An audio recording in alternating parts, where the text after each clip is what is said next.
गर्मी में एक कमरे का ससुराल बना होटल। अरे मोरी मैया, कितनी गर्मी हो रही है। गर्मी से हाल बुरा हो चुका है। बहू जल्दी आ जा, मैं तो शादी की तैयारी से ही थक चुकी हूँ। भगवान का शुक्र है कि ये शादी निपट गई। वो तो है माँ जी। ये कहकर रचना कलश के चावल गिराकर घर के अंदर आती है।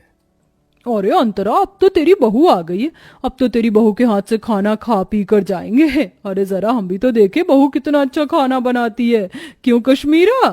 अरे हाँ हाँ बहू, मुझे बहुत गर्मी लग रही है। मुझे क्या, सबको ही लग रही होगी। गर्मी जो इतनी पड़ रही है, तो जा सबके लिए ठंडा ठंडा शरबत बना कर लिया। जी बुआ जी। और सुनो, तुम शहर में नहीं गांव में हो, तो यहाँ पर तुम्हें घूंघट में रहना पड़ेगा। जी बुआ जी। अरे पर बहू देखेगी कैसे? उसने इतना मोटा और भारी लहंगा पहन रखा है, कपड़े तो बदलने देते। ओहो, जब तक बहू कपड़े बदल कर आएगी हम तो पसीने में तर हो जाएंगे। इससे पहले बहू तू कुछ शरबत लिया। जी लाई। अरे बहू, थोड़ा घूंघट और करो, हम तुम्हारे ससुर समान हैं, तुम्हारे ससुर के बड़े भाई। और हाँ, शरबत सत्तू या बर्फ डालकर लाना। जी ताऊ जी। माँ जी, रसोई कहाँ है? अरे बहू, तुझे रसोई ढूंढने में कोई परेशानी कैसे हो सकती है? वो देख, तेरा ससुराल एक कमरे का है, इस एक कमरे के कोने में हमारी रसोई। वो देख, जा जाकर शरबत बना दे, सभी मेहमान इंतजार कर रहे हैं। इसका मतलब हमारे सारे रिश्तेदार यहीं रहेंगे, इस एक कमरे के ससुराल में? और कहाँ जाएंगे बहू? यहाँ पूरे में बिस्तर बिछा देंगे, सब यहीं लेट जाएंगे। हे भगवान, इतनी गर्मी में सारे लोग एक ही कमरे में कैसे रहेंगे? ऊपर से रसोई भी यहीं है, सारी गर्मी इधर ही आ जाएगी। ऊपर से मुझे ना कपड़े चेंज करने दे रहे, ना घूंघट हटाने दे रहे। मैं तो ऐसी गर्मी में पागल हो जाऊंगी। ये कैसी जगह शादी हो गई है मेरी। इतना कहकर दिल पर पत्थर रखकर उस एक कोने की रसोई में रचना बड़ी मुश्किल से घूंघट में शरबत बनाती है और एक एक करके सभी मेहमानों को शरबत देती है। अरे बहू, इतना सा ही शरबत बनाया था क्या? अरे जरा अपने घर के लोगों को तो देखो, सारे मेहमान हैं। जाओ और शरबत बनाकर लेकर आओ। जी अभी लाई। अरे अंतरा मामी, भूख भी लग रही है, अपनी बहू से कह दो कि थोड़ा कुछ खाने पीने को भी ले आए, सारे मेहमान भूखे बैठे हैं। हाँ विनोद बेटा, मैं अभी खाना बनवा देती हूँ, या बहू खाना भी बना ले। मुझे इतनी गर्मी लग रही है, ऐसा लहंगा पहनकर मैं खाना कैसे बना पाऊंगी? और यहाँ तो कोई कमरा भी नहीं है जहाँ मैं चेंज कर पाऊं। इसीलिए तुझे मना कर रही हूँ, अभी सबको खाना दे दे, शांत होकर बैठ जाएंगे, तो तू अपने बाकी के काम निपटा लेना। जी माँ जी।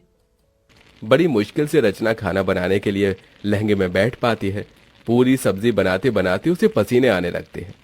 हे भगवान, मैं तो थक गई। पता नहीं कैसे लोग हैं जो इस एक कमरे के ससुराल को समझ रखा है। और नहीं, बहू इन्हें नौकरानी लग रही है। आते ही नई बहू से कोई काम करवाता है क्या? अरे बहू, मेरे भतीजे का भूख से हाल बेहाल हो रहा है, जरा जल्दी खाना बना। बस माँ जी, पूरी प्लेट में लगा रही हूँ। मुझे क्या रोबोट समझ रखा है? एक तो इतनी गर्मी लग रही है, पंखे की भी हवा नहीं आ रही इस कोने में। रचना प्लेट लगाकर सबको खाना देती है। खत्म हो जाने पर बैठने आती है कि लहंगे की वजह से उसका पैर फिसल जाता है और माधव उसे संभाल लेता है। रचना, तुम ठीक तो हो ना? आप तो रहने दीजिए, आपको मेरी कोई फिक्र नहीं है। अगर फिक्र होती तो पूछते कि इतने लंबे से घूंघट में, भारी से लहंगे में मैं कैसे बार बार सबको खाना परोस रही हूँ। ये मैं ही जानती हूँ। आपको क्या है, अपना सहरा शेरवानी उतार कर बैठ गए हैं 4 जनों में खी खी खी खी करने। अरे रचना, ऐसी कोई बात नहीं है, मैं माँ से बात करता हूँ। अरे बेटा, यहाँ बहू के साथ क्या कर रहा है? हमारे साथ भी आ जा, बैठ जा। और बहू, राजन विनोद की प्लेट खाली है, जा उन्हें सब्जी पूरी दे दे। जी जी अभी। और तुम तो छोड़ो मेरा हाथ। उस समय रचना अपने पति के पेट में एक कोहनी मारकर चली जाती है। आउच! क्या हुआ बेटा? कुछ नहीं ताऊ जी। फिर सबको खाना देने के बाद रचना थक जाती है और बैठे बैठे सो जाती है। उसे देख कश्मीरा जगाने जाती है तो माधव मना कर देता है। बुआ जी, उसे उठाइएगा मत, बेचारी गृह प्रवेश के बाद से ही सबको खाना दे रही है, एक पल के लिए भी बैठी नहीं है। और देखिए कितना पसीना आ रहा है, उसे लहंगा भी नहीं उतारने दिया आप सबने, थोड़ा तो रहम कीजिए। ओहो, देख रही है, तेरा बेटा अभी से ही बहू के पक्ष में हो गया। चलो अच्छी बात है, हम कौन से तुम्हारी पत्नी को परेशान कर रहे हैं, सोने दो। माधव पास के बिस्तर पर उसे सुला देता है और एक पर्दा डाल देता है, जिससे सारे बड़े बुजुर्ग रिश्तेदार उसे ना देखें। ऐसे ही शाम हो जाती है। रचना अपने कपड़े बदलकर आराम से बैठी थी कि मौसिया सास सुधा उसके पास आती है। अरे बहू, तुझे कितनी बार बताऊं घूंघट करके रख, तेरे किसी भी सास ससुर ने देख लिया तुझे तो गजब हो जाएगा। नई बहू को पर्दे में ही रहना चाहिए, समझी? अब जा जाकर चाय बना। मैं चाय तो बना दूंगी, पर मैं तो पहले इस तरफ बैठी हूं ना, मुझे कोई भी नहीं देख सकता, तो थोड़ी देर घूंघट ऊपर कर लूंगी तो क्या हो जाएगा।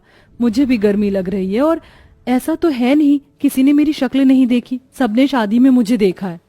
देख ले अंतरा, देख ले तेरी बहू कैसे अभी से ही जबान लड़ा रही है। अरे मैं तो मौसी हूँ, मुझे इस बात का बुरा नहीं लगेगा, लेकिन कोई और होता तो तौबा तौबा तौबा। छोड़ ना सुधा, ऐसी बात नहीं करते, जा सबके लिए चाय नाश्ता लेकर आ। ये बोलते ही रचना घूंघट करके फिर से गर्मी में सबके लिए चाय बनाती है। अब इतने सारे मेहमान थे, हर कोई थोड़ी थोड़ी देर बाद अपने खाने पीने की फरमाइश कर रहा था। ऊपर से हल्की साड़ी पहनने पर विनोद कहता है, देखो रचना, मैं तुम्हारे जेठ की तरह हूँ और अभी तुम्हारी नई शादी हुई है, इसलिए बता रहा हूँ इतनी हल्की साड़ी मत पहनो। जो नई नवेली दुल्हन हो तो थोड़ी भारी साड़ी पहनो। भाई साहब, गर्मी लग रही है इसलिए मैंने थोड़ी हल्की साड़ी पहनाई है। कोई बात नहीं, थोड़ा बर्दाश्त करो और अपने हाथ के पकौड़े भी बनाकर खिला दो। फिर कहाँ मैं बार बार आने बैठ रहा हूँ, मुझे तो आगरा ही चले जाना है। अब मेरा भेजा फ्राई हो रहा है, शादी करके पछता रही हूँ। इससे पहले ही बढ़िया थी मैं जब जीन्स टॉप पहनकर विदाउट कोई घूंघट के इधर उधर रहती थी, पर इन बड़े लोगों ने तो मेरा जीना हराम कर दिया। ऊपर से इतना छोटा ससुराल है, हर जगह कोई ना कोई बैठा है। सच में कमरे के ससुराल को होटल समझ लिया है, जाने का नाम ही नहीं ले रहे। जब से आए बहू ये, जब से आए बहू वो। जी भाई साहब, लाई अभी पकौड़े। इतना कहकर रचना फिर से चूल्हा जलाकर गर्मी में बैठकर पकौड़े बनाती है। उस चूल्हे का धुआं और गर्माई सीधे रचना के मुंह पर लग रही थी। बस अब मुझे और नहीं होगा, मैं पागल हो जाऊंगी इस गर्मी में, थोड़ी देर बाहर चली जाती हूँ। पकौड़े उतार कर वो थोड़ा बाहर जाकर हवा लेते हैं। भले ही बाहर गर्मी सही, लेकिन उतनी भभक तो नहीं है जितना अंदर एक कमरे में है। भगवान जाने कैसे आलसी जानवर की तरह सब एक साथ अंदर हैं, ये भी नहीं कि अपने घर चले जाएं। अरे सर, सुकून तो अपने घर पर ही होता है, लेकिन यहाँ के रिश्तेदार बड़े मक्खी की तरह हैं जो गुड़ से चिपक जाते। एक काम करती हूँ, फ्रिज के ठंडे पानी से मुंह धोकर अंदर चली जाती हूँ, वरना सब बोलेंगे। फिर रचना ठंडे पानी से मुंह धोकर फिर सबके काम करने लगती है। ऐसे ही 4 दिन से हफ्ता और हफ्ते से 2 हफ्ते हो जाते हैं, लेकिन मेहमान जाने का नाम नहीं लेते। उन्होंने नई बहू को गर्मी में बिल्कुल काम करवाकर परेशान कर दिया था। ऐसे में रचना की हालत बहुत खराब हो जाती है, क्योंकि वो बेचारी खुद भी खा पी नहीं पाती है। पति से अपनी परेशानी बताती है, लेकिन वो नजरअंदाज कर देता है। बहू एक दिन गर्मी में कपड़े सुखाते सुखाते बेहोश हो जाती है। माधव फौरन डॉक्टर को घर पर बुलाता है, तो डॉक्टर बताता है, देखिए, गर्मी में इनकी हालत बहुत डाउन हो चुकी है। और इतनी मोटी साड़ी क्यों पहनी है आप लोगों ने? आप जून जुलाई की गर्मी से वाकिफ नहीं है क्या? और इतने सारे लोग क्यों हैं? यहाँ पर मरीज के पास ज्यादा लोग रहने से और घबराहट पैदा होती है। देखिए माधव जी, हो सके तो थोड़ा रेस्ट करने वाला एनवायरनमेंट प्रोवाइड करवा दो तो बेहतर होगा। जी डॉक्टर। ये सब इसी वजह से हो रहा होगा। बहू ने मुझे बोला था कि उसे परेशानी हो रही है, फिर भी मैंने इसकी एक नहीं सुनी। बेटा, डॉक्टर साहब सही कह रहे हैं। देख, बहू का पगफेरा भी नहीं हुआ, ऐसा कर तू इसके मायके ले जा इसे। ठीक है माँ। बहुत हो गया, कहीं ना कहीं ये रिश्तेदार भी मेरी बहू के इस हालत के जिम्मेदार हैं। बहुत दिन खाना खा लिया मेरे घर को होटल समझकर, अब मुझे इन्हें यहाँ से निकालना ही होगा। सुनिए, आप सब थोड़ा बाहर जा सकते हैं? जो डॉक्टर साहब ने बोला है उसी के लिए बोला है मैंने। हाँ हाँ ठीक है, चलो चलो सब बाहर चलो। उनके बाहर जाते ही अंतरा बहू से कहती है, बहू मैं समझ सकती हूँ, तू बहुत परेशान हो गई थी, इसलिए अब मैं तुझे तेरे मायके भेज रही हूँ और इन मेहमानों की तो छुट्टी मैं करूंगी। काश तेरी ये बात मैंने पहले समझ ली होती। कोई बात नहीं माँ जी, ये सब हो जाता है, आप अपना ख्याल रखना। हाँ हाँ। कुछ देर बाद माधव रचना को लेकर उसके मायके चला जाता है और फिर अंतरा शाम से लेकर अगले 4 दिन तक रोज फीका खाना बनाती है और बहाने लगाती है। तभी सुधा, कश्मीरा, मुकेश खाने को मना कर देते हैं। अरे नहीं नहीं, बस जिज्जी, अब और नहीं चाहिए। अरे खा लो पेट भरकर, बहू के हाथ से भी तो कहते थे बार बार। पर तुम्हारे हाथ से नहीं खा सकते ना अंतरा। रचना बहुत ज्यादा अच्छा खाना बनाती थी, इसलिए खाते थे। और वैसे भी अब हम सबको बहुत दिन हो गए हैं, अब हमें अपने घर को निकलना चाहिए। हाँ हाँ, अब हम सबको अपने घर जाना चाहिए, हम चलते हैं। इस तरह सारे मेहमान मजबूरन खुद ही अंतरा का बेकार खाना खाकर वहां से भाग जाते हैं और कुछ दिनों बाद ही नई बहू घर वापस आकर एसी में सास के साथ खुशी खुशी रहने लगती है।